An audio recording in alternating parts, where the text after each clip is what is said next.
Cinema ஆரம்பிக்குது. ஜோவும் லாராவும் கல்யாணம் பண்ணிச்சு. போலந்து கிராமத்துல அருமையான ஹாலிடே. அட, இவங்க சாதாரண சுற்றுலா பயணியே இல்ல. முன்னாடி ரகசிய அமெரிக்கா ஸ்பைஸ். அந்த லைஃப்ல இருந்து ஓடி வந்து புது வாழ்க்கை ஆரம்பிச்சிட்டாங்க. அழகா ஒரு காஃபி ஷாப்ல காலை உணவு. அப்போதான் இன்னும் 2 பிரெஞ்சு சுற்றுலா பயணிகள் வந்தாங்க. கிராம அழக பார்த்து ரசிச்சுட்டு 4 பேரும் பேசிட்டு பயண விஷயங்கள் வேலைகள்னு. அந்த பொண்ணு டாக்டர்னு சொல்றா. ஆர்வமா ஜோவும் லாராவும் என்ன வேலைன்னு கேக்குறாங்க.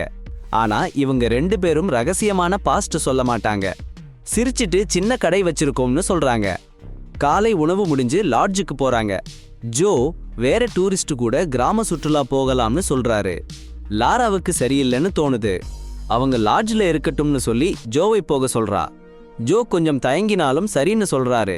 அதுக்கு முன்னாடி போற வழியில அவன் ரகசியமா ஆயுதத்தை எடுத்து வச்சிட்டான், ஏதாவது பிரச்சனை வந்தான்னு. அந்த கூட்டம் ஒரு உள்ளூர் ஆளை கூட்டிட்டு காட்டுக்குள்ள நுழைஞ்சாங்க. அப்படியே 2 CIA உளவாளிகள் சின்ன விமானத்துல அதே காட்டுக்கு போறாங்க. ஆனா போறதுக்குள்ள ஒரு பெரிய வெடிச்சத்தம். அவங்க விமானம் பின்னால் இருந்து தாக்கப்பட்டு மரத்துல விழிஞ்சிடுச்சு. ஜோ அந்த சத்தம் கேட்டு ஓடி வந்தான். லாட்ஜில் இருந்த லாரா காட்டிலிருந்து கருப்பு புகை எழறத பார்த்தா. அவளுக்கு பயங்கர பயம். உடனே சாட்டிலைட் போன் எடுத்து ஜோக்கு மெசேஜ் அனுப்பிட்டா. கொஞ்ச நேரத்துல ஜோவும் சுற்றுலா பயணிகளும் அதிர்ச்சியில உறைஞ்சு போனாங்க. விமானம் விழுந்ததுன்னு தெரிஞ்சு ஜோவும் காலையில சாப்பிட்ட டாக்டரும் விமானம் விழுந்த இடத்துக்கு ஓடி போனாங்க. பைலட்டுகளை பார்த்துட்டு அதிர்ச்சியில உறைஞ்சு போனாங்க. அவங்க தலையில குண்டுதான், விபத்து இல்ல. யாரோ வேண்டுமென்றே விமானத்தை தாக்கினாங்க. முன்னாடி டாப் ஏஜெண்டா இருந்த ஜோ உடனே சாதாரணமா தெரிஞ்ச ஒரு விஷயம். பைலட்டுங்க எல்லாம் ரகசிய CIA ஏஜென்ட்டுங்கன்னு தெரிய வந்தது. அப்புறம் ஒரு பைலட்டோட பாக்கெட்ல ஒரு ஹார்ட் டிரைவ் கிடைக்குது. அதை ஜோ எடுத்துட்டான். ஆனா டாக்டர் அது அவருடையது இல்லைன்னு கெஞ்சுறாரு. ஜோ சும்மா விட்டுட்டாரு. அதுல உயிர் கொடுக்கிற ரகசியங்கள் இருக்கலாம், அவருக்கு அது கைவிட்டு போக கூடாது. அவங்களுக்கு தெரியாத விஷயம் என்னன்னா, விமானத்துல இருக்கிற ரேடியோ இன்னும் சிக்னல் அனுப்புது. அவங்க பேச்சு எல்லாம் CIA தலைமையகத்துக்கு போயிட்டு இருக்கு. அந்த நேரத்துல CIA கவனிச்சிட்டு இருக்கு. ஒரு ஏஜென்ட் CIA தலைவன் கிட்ட வேகமா சொல்றாரு, அந்த ஹார்ட் டிரைவ்ல தலைவனோட ஊழல் நிரூபிக்கிற முக்கிய ஆதாரங்கள் இருக்குன்னு. கடுப்புல கொதிக்கிற தலைவன் விபத்து நடந்த இடத்தை சொல்றாரு. அது போலந்து நாட்டுக்காட்டு பகுதியில அதிக ஆழத்துல இருக்குன்னு ஏஜென்ட் சொல்றாரு. காட்சி ஜோ கிட்ட போகுது. அந்த இடம் இனி பாதுகாப்பான இல்லைன்னு டாக்டரையும் மற்றவங்களையும் லாட்ஜுக்கு திரும்பி போக சொல்றாரு. ஆனா அவங்க போறதுக்கு முன்னாடி கொடூரமான சம்பளம் வாங்குற டீம் அவங்களை சுத்தி வளைச்சிடுது. அவங்களுக்கு தலைவனா ஒருத்தர் இருக்காரு, ஒர்லாண்டுன்னு பேர். அவன் முன்னாடி வந்து நிற்கிறான். இவங்க யாருன்னு பாருங்க. ஒரு சின்ன புன்னகையோட ஒரு கேள்வி. ஜோ கலங்காம, நாங்க சுற்றுலா பயணிகள்னு திடீர்னு இங்க மாட்டிக்கிட்டோம்னு சொல்றாரு. ஆனா ஆர்லண்டுக்கு சந்தேகம். டாக்டர் எங்கிருந்துன்னு கேக்குறாரு. டாக்டர் ஒரு வார்த்தை பேசல. Double action. ஆர்லண்டு டாக்டரை குளிர்ச்சியா சுட்டு போடுறாரு. அப்புறம் ஜோவை பார்த்து விமானம் கிடைச்ச ஹார்ட் டிரைவ் பத்தி அழுத்தமா கேக்குறாரு. ஜோ சூப்பரா பொய் சொல்றாரு, எனக்கு தெரியாதுன்னு. ஆனா ஹார்ட் டிரைவ் அவர் கையிலேயே சேஃபா இருக்கு. ஆர்லண்டு கண்களை சுருக்கி துப்பாக்கியை ஜோவோட மார்பில் வச்சு பொய் சொல்றானான்னு பாக்குறாரு. ஆனா ஜோ சும்மா கலங்காம இருக்கிறது ஆர்லண்டை கன்ஃபியூஸ் பண்றது. சரின்னு நம்ப வைக்கிறாரு ஜோ. ஆர்லண்டு கூட்டாளிங்க விமானத்தை தேடி ஆரம்பிக்கிறாங்க. ஜோக்கு ஒரு வாய்ப்பு. ஒரு காரை பறிச்சு ஓட ஆரம்பிக்கிறாரு. ஆனா கார் ஸ்டார்ட் ஆகாம நடு ரோட்டிலேயே நின்னுடுச்சு. பிடிபட போற நேரத்துல ஒரு பைக் தெரியுது. ஒரு நிமிஷத்துல பேர்ச்சி பறந்து ஓடிடுறாரு நெருங்கி. கலவரத்திலிருந்து தப்பிச்சு. கதை செஸ்டன்னு ஒரு முதியவர்கிட்ட போகுது. ரகசியம் மறைச்சு வச்சிருக்கிறவரு ஓய்வு பெற்ற ஏஜென்ட். ஜோ மாதிரி தான். ஆனா ஜோ மாதிரி இல்லாம செஸ்டர் இன்னும் அரசு வேலையில. CIA தலைவன் புது வேலை கொடுக்கிறாரு. ஜோவை போலந்து காட்டில பிடிக்கணும். செஸ்டர் திகைச்சு நிற்கிறாரு. இந்த வருஷமா ஜோ ஓய்வுல இருக்காரு. நேரம் சரியில்லை. ஆனா அவசரம். ஜோ முக்கியமான ஹார்ட் டிரைவ் திருடிட்டாரு. CIA கவிழ்த்துடக்கூடியது. செஸ்டர் மட்டும்தான் இந்த வேலைக்கு நம்பிக்கை. சம்பளம் டபுள். சரின்னு தலையாட்டினாரு. கடமை கூப்பிடுது. அடுத்த விமானத்துல போலந்து போறாரு. இதற்கிடையில் ஆர்லாண்ட் டகாலி லீடர் ஜோவை தேடி கண்டுபிடிக்க முடியல. காட்டிலேயே இருக்கான்னு நினைக்கிறாரு. சீரி குரல் கொடுக்கிறாரு. லாரா ஜோவோட மனைவி உட்பட லாட்ஜில் இருக்கிற சுற்றுலா பயணிகளை கொல்லுவேன்னு மிரட்டுகிறாரு. ஜோ மறைஞ்சி இருக்கிறாரு. அருகிலேயே அச்சுறுத்தல் கேட்டதும் உடனே சாட்டிலைட் போனை பிடிச்சான். லாராவை கூப்பிட்டு மோசமானதுக்கு தயாராகுன்னு எச்சரிச்சான். லாரா தயங்கல. முன்னாள் ரகசிய முகவர்னா அவங்க போர் முறையில மாறிடுவாங்க. சில வினாடிகளில் ஆயுதம் ஏந்தி தயாராயிருந்தா. லாட்ஜின் அடுத்த அறைக்கு வேகமா போய் ஒரு சுற்றுலா பயணியை பாதுகாப்பா படுக்கைக்கு கீழே மறைஞ்சேன்னு சொன்னா. அவங்க பாதுகாப்பா வச்ச உடனே ஆர்லாண்ட் கூட்டாளிகள் புகுந்தாங்க. ஒரு தாமதமும் இல்லாம லாரா அவர்களை கீழே போட்டு சரியான இராணுவ துல்லியத்துடன் அச்சுறுத்தலை அழிச்சிட்டா. வேற இடத்துல CIA தலைவரிடம் வேலை செய்யும் ரகசிய முகவர் செஸ்டர் கிராமப்புறத்தில் ஒரு தனிமையான ஹோட்டலுக்கு வந்தான். காரிலிருந்து இறங்கினான். டிரைவர் அவன் பக்கத்தில் காத்திருந்தான். ஒரு வார்த்தையும் பேசாம செஸ்டர் அவனிடம் விஷத்தின் குடுவை ஒன்றை கொடுத்தான். அதன் சக்தியை மௌனமாக சோதித்தான். டிரைவர் போனதும் செஸ்டர் குளிர்ச்சியான திருப்தியுடன் பார்த்தான். சில நொடிகளில் அந்த மனிதன் கீழே விழுந்து இறந்துட்டான். செஸ்டரின் உதடுகள் சிறிய புன்னகையாக வளைந்தன. குற்றமில்லாத முடிவுக்கு மகிழ்ச்சியடைந்தான். அவன் விஷத்தோட அப்புறம் ஜோ சோர்ந்து போய் கிராமத்துக்குள்ள நுழைஞ்சான். ஒரு காலி வீட்டுக்குள்ள துருவியா போய் சாரி அங்க ஒரு நிம்மதி. கொஞ்ச நேரம் ஓய்வு எடுத்ததுக்கு அப்புறம் லேண்ட்லைன் எடுத்து CIA லீடரை கால் பண்ணான். சீரியஸா கேட்டான், அந்த ஹார்ட் டிரைவ் ஏன் ரொம்ப முக்கியம்னு. போதும்டா, இந்த விளையாட்டுன்னு சரியான பதில் வேணும்னு கெஞ்சினான். CIA லீடர் சும்மா சமாளிக்கிற மாதிரி, அதுல ரொம்ப முக்கியமான அரச ரகசியங்கள் இருக்குன்னு சொல்லி உடனே திரும்ப கொடுக்க சொன்னான். ஆனா ஜோ ஏமாறல. அவனுக்கு உண்மை தெரியும். அந்த ஹார்ட் டிரைவ்ல லீடரோட லஞ்ச ஊழலும் உயர் அதிகாரிகளோட கள்ள செயல்களும் இருக்கு. அப்போதான் ஜோ ஹார்ட் டிரைவ் கொடுக்க மாட்டேன்னு சொல்லிட்டான்.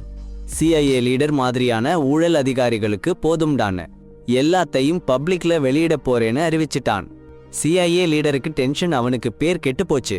உடனே ஜோ கோல் பண்ண இடத்தை கண்டுபிடிச்சு செஸ்டரை காண்டாக்ட் பண்ணான். லீடர், ஒரு நிமிஷம் கூட வீணாக்காதே. சீக்கிரமா ஜோவை அப்புறப்படுத்தி ஹார்ட் டிரைவை எடுத்து வா. என்ன விலை கொடுத்தாலும் பரவாயில்லை. செஸ்டர் ஒரு கணம் கூட தாமதிக்கல. ஜோ மறைஞ்சிருக்கிற வீட்டுக்கு நேராக போயிட்டான். அந்த வீட்ல ஜோ டபாக்னு லாராவை ஃபோன் பண்ணுறான். CIA விமானம் கிராஷ் ஆனதுல இருந்து ஹார்ட் டிரைவை எடுத்துட்டு போனதுக்கு மன்னிப்பு கேட்கிறான். அந்த பெரிய அரசியல் கும்பலை பிடிச்சு நாட்டை மேலும் பாதிக்க விடாம இந்த கெட்ட காரியத்தை வெளியில கொண்டு வரணும்னு சொல்றான். லாரா கவலைப்படாம நீ சேஃபா இரு, எனக்கு எதுவும் ஆகாதுன்னு சொல்லி தன்னம்பிக்கையா சப்போர்ட் பண்றா. ஃபோன் கட்டான உடனே செஸ்டர் திடீர்னு வந்து நிக்கிறான். பழைய நண்பர்களைப் போல சாதாரணமா வாழ்த்து சொல்லி சந்திச்சுக்கிறாங்க. ஆனா செஸ்டர் சீக்கிரமா விஷயத்துக்கு வர்றான். ஜோ, நீதான் ஹார்ட் டிரைவை எடுத்தியான்னு கேட்கிறான். ஜோ பொய் சொல்றான். ஒர்லாண்டுன்னு ஒரு டெரர் லீடர் ஏற்கனவே எடுத்துட்டு போயிட்டான்னு சொல்றான். செஸ்டர் சாந்தமா இருந்தாலும் அவன் கண்ணில் ஒரு சந்தேகம் நிறைஞ்சிருக்கு.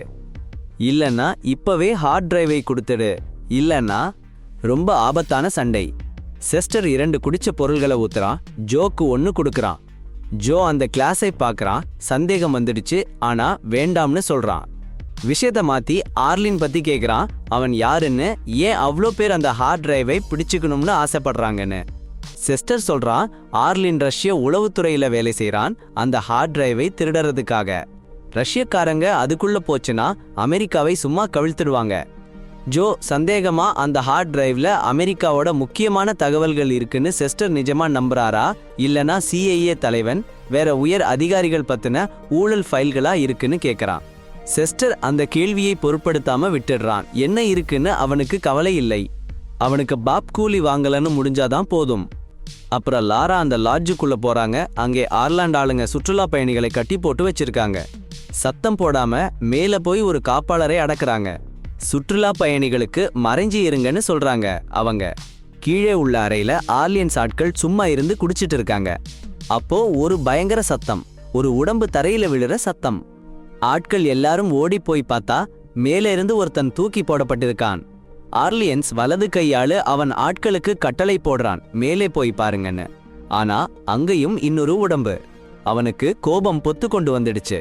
கண்டுபிடிங்க, அந்த தாக்குனவனை கொல்லுங்கன்னு கத்தறான். ஆட்கள் எல்லாரும் ஏணி ஏறி ஓடுறப்போ லாரா தாக்குறா. ஒவ்வொருத்தராவும் பயங்கர துல்லியமா அவங்களை வீழ்த்திடுறா. கடைசியா ஒருத்தன் துப்பாக்கியை அவள் மேல சுடுறான். அவள் மூளைக்குள் 1000 யோசனை கைவிட வேண்டியதா இருக்கு.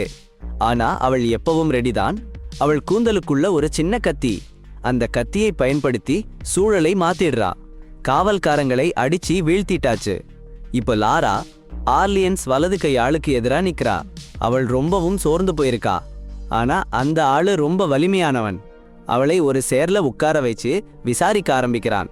அவளை கேலி செஞ்சு ஏன்னு கேட்கிறான். அவங்க மாதிரி ஆளுங்க அமெரிக்கக்காரங்க எப்பவும் அச்சாணியா இருப்பாங்க. லாரா அமைதியா சொல்றாங்க அவங்க அமெரிக்கக்காரி இல்லை, ஜெர்மனியன்னு. அவங்க ஜோவுன்னு ஒருத்தர் கூட உலகத்தோட ரகசிய ஏஜென்ட்ஸ் யாராலையும் தோற்கடிக்க முடியாத அளவுக்கு. ஜோவுன்னு கேட்டதும் அவங்க கண் விழிச்சு போச்சு. லாரா ஜோவோட பொண்டாட்டின்னு புரிஞ்சு போச்சு. ஒரு நிமிஷம் கூட தாமதிக்காம லாராவை ஜோவை கூப்பிட்டு ஹார்ட் டிரைவ் கொடுக்க சொல்றாரு. லாரா சரி சொல்றாங்க.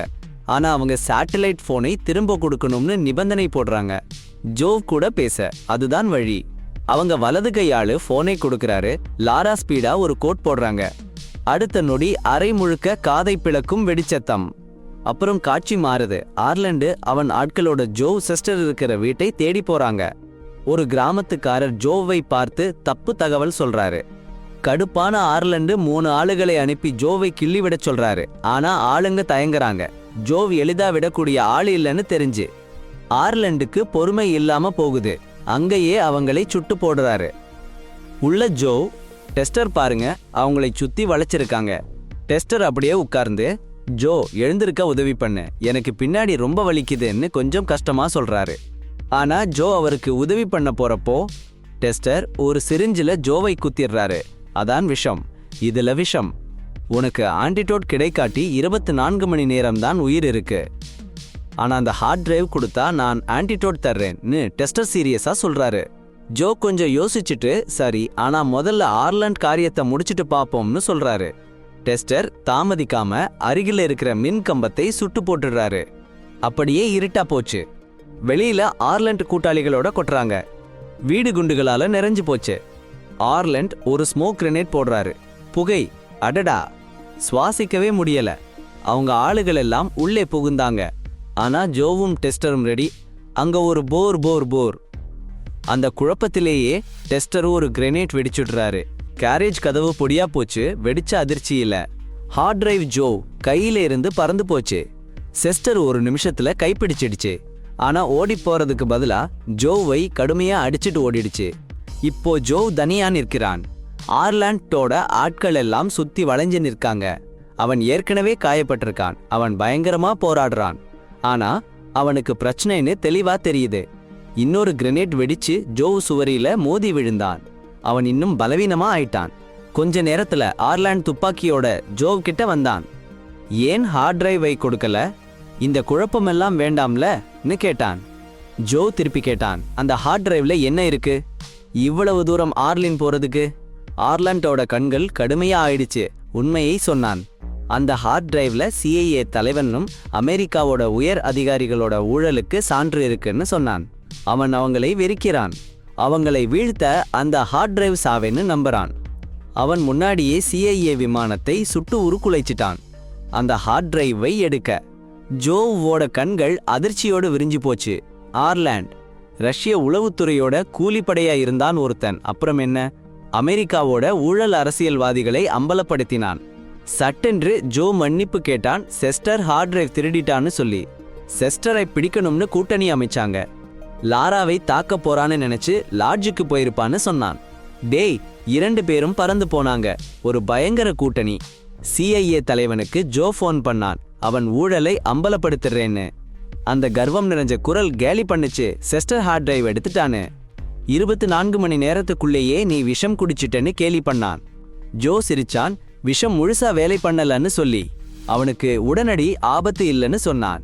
கடுப்பான CIA தலைவன் ட்ரோன் தாக்குதல் உத்தரவு போட்டான். ஜோவையும் ஆர்லண்டையும் அழிக்கணும்னு. கொஞ்ச நேரத்துல போலந்து கிராமப்புறத்து வானத்துல 2 ஆயுதம் ஏந்திய ட்ரோன்கள் வந்தாச்சு. ஜோவையும் ஓர்லாண்ட் அவங்க காரை இலக்கு வச்சாச்சுன்னா உடனே ட்ரோன்கள் திடீர்னு தாக்குதல்.